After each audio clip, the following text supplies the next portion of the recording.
बिस्मिल्लाहिर्रहमानिर्रहीम। अस्सलामुअलैकुम नाज़रीन, मैं हूं डॉक्टर अली और आप देख रहे हैं मेरा फेसबुक और यूट्यूब चैनल। नाज़रीन, बड़ी अहम तरीन डेवलपमेंट्स हैं, बहुत बड़ी खबर आपके साथ हम शेयर करने जा रहे हैं। और ख़बर यह है कि जो नरेंद्र मोदी है उसको सामने बिठाकर अमेरिका के जो वज़ीर ख़ारजा हैं मार्को रूबियो, उन्होंने सर्जिकल स्ट्राइक की। पाकिस्तान की तारीफें और मोदी की शक्ल देखने वाली। नाज़रीन, इसकी तमाम तर डिटेल, जबकि दूसरी तरफ नाज़रीन शुमाली कोरिया ने जापान के ऊपर बैलिस्टिक मिसाइल अटैक किया है, इसकी तमाम तर डिटेल, जबकि तेहरान के अंदर पाकिस्तानी फील्ड मार्शल सैयद आसिम मुनीर की अहम तरीन मीटिंग्स हुई हैं, बर्फ पिघलने लगी है और अब उसके बाद आर्मी चीफ वापस आ रहे हैं। आखिर क्या मामलात हुए हैं, इसकी तमाम तर डिटेल्स भी आज के इस व्लॉग में आपके साथ हम शेयर करेंगे। वीडियो की तफसील में जाने से पहले अगर आपने हमारे इस चैनल को सब्सक्राइब नहीं किया हुआ तो आपसे गुजारिश है काइंडली इसको सब्सक्राइब कर लें और बेल आइकन को ज़रूर दबा दें ताकि हमारी आने वाली वीडियोस सबसे पहले आप तक पहुंच सकें। नाज़रीन, हम आपके शुक्रगुजार हैं जो आप हमारे व्लॉग्स को देखने के लिए वक्त निकालते हैं और कमेंट सेक्शन में अपनी मोहब्बतों का इजहार भी करते हैं। नाज़रीन, इस वक्त सूरत हाल बड़ी तेज़ी से बदल रही है। एक तरफ तो भारत, जिसको शायद अब काफ़ी टाइम के बाद अमेरिका ने मुंह लगाया है, और अमेरिका के सेक्रेटरी खारजा मार्को रूबियो जो भारत के दौरे पर हैं, और ये दौरा जो है वो नाज़रीन इस हवाले से भारत बड़ा गैर मामूली समझ रहा है जी कि जो पाकिस्तान का किरदार है उस हवाले से इंडिया जो है उसको एतमाद में लिया जा रहा है, ये कहा जा रहा है जी इंडियन मीडिया की जानिब से। लेकिन इसके पीछे कुछ और मकासद भी हैं। उसकी वजह ये कि कुछ इंटेलिजेंस इत्तलात मिल रही हैं कि भारत पाकिस्तान के खिलाफ कुछ कार्रवाइयाँ करने की प्लानिंग कर रहा है, और किसके साथ मिलके? इजराइल के साथ मिलके, और ख़ुद आपको पता है कि ये अरब अमारात और ये सारे ममालिक के साथ इनकी आपस में दिफाई मुआहदे भी हैं। तो ऐसे में मार्को रूबियो जब वहाँ पे पहुँचे और वहाँ पे एक प्रेस कॉन्फ्रेंस उन्होंने की, और प्रेस कॉन्फ्रेंस के अंदर उन्होंने पाकिस्तान की तारीफें की। उन्होंने कहा कि पाकिस्तान के साथ मुसलसल राबते में उम्मीद जाहिर करते हैं कि जल्द ही पाकिस्तान जो है ये अमन मुआहदा करवा लेगा और इस्लामाबाद से जो है वो हम मुसलसल राबते में हैं। अगर एक तो मोदी को जो हमेशा शिकायतें लगाने वाली आदत है पाकिस्तान की, जी ये पाकिस्तान ये कर रहा है, पाकिस्तान ये कर रहा है, अब उसे मौका नहीं मिला क्योंकि अमेरिका कह रहे हैं कि आप अपना काम जो है या आप अपनी बात जो है वो करें, क्योंकि स्ट्रेट ऑफ हॉर्मज़ के हवाले से अब भारत जो है इसको साथ मिलाना अमेरिका चाह रहा है, क्योंकि आने वाले दिनों के अंदर अगर ईरान के साथ मुज़ाकरात नाकाम होते हैं, मामलात नहीं होते, तो अमेरिका की जानिब से हमला किया जाएगा। अब भारत जो नजर इल्तफात चाहता है ट्रंप की, वो चाहता है किसी भी तरीके से ट्रंप से बातचीत हो और हम इनके इत्तेहादी बने। और इस सिलसिले में मार्को रूबियो जो है वो इस के साथ बातचीत करने के लिए पहुंचे, और इस सिलसिले में जब इन्होंने पाकिस्तान के हवाले से बात की है तो पाकिस्तान की उन्होंने एक बार फिर तारीफें की और कहा है कि पाकिस्तान जो है वो हमारा एक स्ट्रेटेजिक पार्टनर है और बड़ा काबिल एतमाद साथी है जो कि अहम जिम्मेदारियां अदा कर रहा है। दूसरी तरफ नाज़रीन, आपको ये बताते चलें कि इस वक्त एक और बड़ी और अहम तरीन डेवलपमेंट सामने आ रही है, वो है कि पाकिस्तानी फौज के सिपहसालार फील्ड मार्शल सैयद आसिम मुनीर जो तेहरान के दौरे पे थे, उनकी अहम तरीन मीटिंग्स हुई हैं, जिसमें जो प्रेसिडेंट है डॉक्टर मसूद पज़ेश्कियान, उनके साथ मीटिंग थी, अब्बास अरागची के साथ, मोहम्मद बाकिर कालीबाफ जो है उनके साथ भी मीटिंग हुई है। और चूंकि अब इस बारे में तो पता नहीं है, लेकिन पहले ये बात की जा रही थी कि फील्ड मार्शल की मुलाकात जो है वो ईरान के सुप्रीम लीडर जो हैं उनके साथ भी होगी, लेकिन चूंकि वो बहुत ज़्यादा हिफाजती हिसार के अंदर में भी कहीं मुलाकात हुई भी हो, लेकिन इस हवाले से अभी कोई चीज़ें जो हैं वो सामने नहीं आई हैं।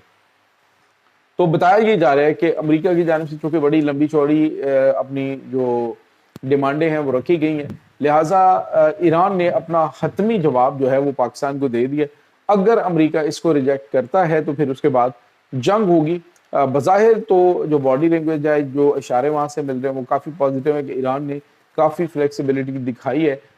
जो मामलात में अभी तक ईरान अड़ा हुआ था वहाँ पर काफ़ी ज़्यादा फ्लेक्सिबिलिटी सामने आई है, जहाँ से ये ज़ाहिर होता है कि किसी वक्त भी कुछ अच्छी खबरें वो सामने आ सकती हैं। लेकिन इस हवाले से भी तैयारियां मुकम्मल है कि जंग अगर शुरू होती है तो जंग के बड़े खौफनाक नताइज भी होंगे, और अब की बार तेहरान ने यह भी मैसेज दिया है कि ये जंग जो है इसका जो हम जवाब देंगे اگر امریکہ نے اٹیک کیا تو یہ حملے بڑے خوفناک ہوں گے، اس کو امریکہ برداشت نہیں کر پائے گا، کیونکہ اب بتایا یہ جا رہا ہے کہ ICBM 500 میزائل جو ہیں وہ بھی تیار ہیں۔ دوسری طرف ناظرین، شمالی کوریا آپ کو پتہ ہے ایران کا بڑا اہم ترین پارٹنر بھی ہے، اور انہوں نے یہ بھی ایران کو کہا تھا کہ ہم آپ کو چند گھنٹوں کے اندر ایٹمی ہتھیار بھی فراہم کر سکتے ہیں اگر امریکہ کے ساتھ جنگ لگتی ہے اور آپ کو خطرہ ہے کہ یہ آپ پہ ایٹمی حملہ کریں گے۔ تو دوسری طرف ناظرین آپ کو یہ بتاتے چلیں کہ آج جاپان کی جو پرائم منسٹر ہاؤس ہے وہاں سے خبر یہ سامنے آئی ہے، انہوں نے دعویٰ کیا ہے کہ جو شمالی کوریا ہے اس نے بیلسٹک میزائل جو ہے وہ چلایا، ایک بڑا سسپیکٹڈ بیلسٹک میزائل ہے جو چلایا گیا ہے، لیکن یہ جاپان کے ساحل پہ آ کے میزائل گرا ہے۔ تو میسج کیا شمالی کوریا کی جانب سے دیا جا رہا ہے؟ شاید جو چائنا نے تائیوان کے پاس 100 کے قریب بحری جہازوں کو ڈپلائے کیا ہے، شاید اس وجہ سے ایک میسج دیا گیا ہے کہ اگر تائیوان کے معاملے میں جاپان نے گھسنے کی کوشش کی تو پھر شمالی کوریا جو ہے وہ میزائلوں سے یہ جو ساحل کے اوپر گرے ہیں یہ جا کے ان کے صدارتی محل کو بھی نشانہ بنا سکتے ہیں۔ تو ناظرین شمالی کوریا میسج دے رہا ہے، اور اس میسج کے پیچھے بہت ساری باتیں سمجھنے والی ہیں۔ شمالی کوریا ناظرین آپ کو پتا ہے کہ رشیا کے ساتھ بھی کھڑا تھا، چائنا کے ساتھ کھڑا ہے، ایران کے ساتھ اعلان کھڑا ہے، اور ہتھیار بھی پہنچاتا رہا ہے، ابھی بھی پہنچا رہا ہے میزائل۔ اور اسی وجہ سے ناظرین جو خبریں سامنے آ رہی تھی کہ ایران جو ہے وہ ممکنہ طور پہ 500 بیلسٹک میزائل اس وقت رکھتا ہے، اور اگر اٹیک ہوا ایران کے اوپر تو غیر یہ جو یہ آپ جو کہہ لیں کہ ناممکنات میں سے نہیں ہے، یہ بھی پاسبل ہے کہ امریکی ریاستوں کے اوپر جو بین البراعظمی میزائل ہیں ان سے حملے شروع ہو جائیں۔ تو یہ اس وقت ناظرین تازہ ترین اپڈیٹس چل رہی ہیں۔ دوسری طرف عرب ممالک اس وقت شدید کشمکش کا شکار ہیں، کیونکہ وہ نہیں چاہتے کہ امریکہ کے ساتھ ایران کی جنگ جو ہے وہ آگے بڑھے۔ ایک تو تیل جو ہے ان کے ذخائر مکمل طور پہ بھر جائیں گے، ان ممالک نے جو تیل ذخیرہ کر رکھا ہے، یعنی ہوتا ہے نا کہ جب آئل ریفائنریز تیل پروڈیوس کر رہی ہوتی ہیں اور آگے جا نہیں رہا ہوتا کہیں، تو پھر ایک ٹائم آتا ہے کہ جب ان کو بند کرنا پڑتا ہے، اور یہ بہت بڑا نقصان ہوتا ہے، بہت بڑا لاس ہوتا ہے۔ تو ایران جو ہے وہ بھی ایک مہینہ مزید شاید